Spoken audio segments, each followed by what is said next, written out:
Hi friends, my name is Lauren and I'm a librarian at the Cranford Public Library. Welcome to week 11 of our We're Gonna Make It challenge. Each week I'll give you a new idea of something to build or make, and this week's theme is sculpture. I'm gonna show you how to make a little tin foil person. Let's get started. All you really need for this project is a piece of tin foil, but it also helps to have a ruler, a marker, and scissors. I'm cutting a 12-inch piece of tin foil. This project also works with a much larger or smaller piece of tin foil. I'm going to use my marker and divide my tin foil into thirds.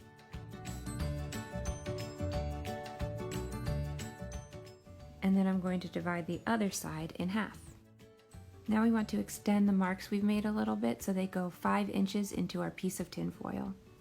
We'll mark another 5 inches over here, and finally over here. Once all of our guidelines are marked, it's time to cut them.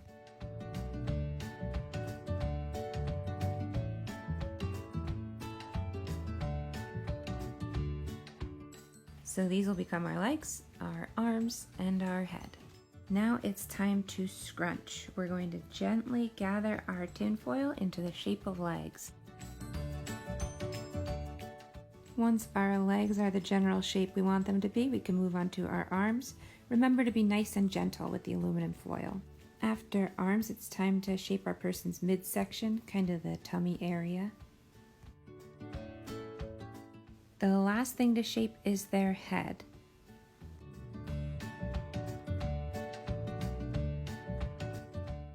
Once that's done, you can go over their arms and their legs.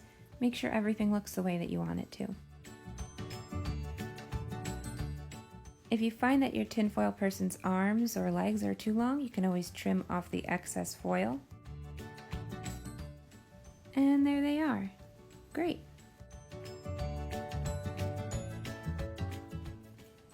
I hope you enjoyed learning how to make a tinfoil person. Remember, you can create using whatever supplies you have at home. Sculpture's a good one for clay or Play-Doh or Legos. There's a lot of different ways to participate in this project. When you're done, have a grown-up submit a photo of your work to library@cranfordnj.org or post it in the comments below. I can't wait to see what you create.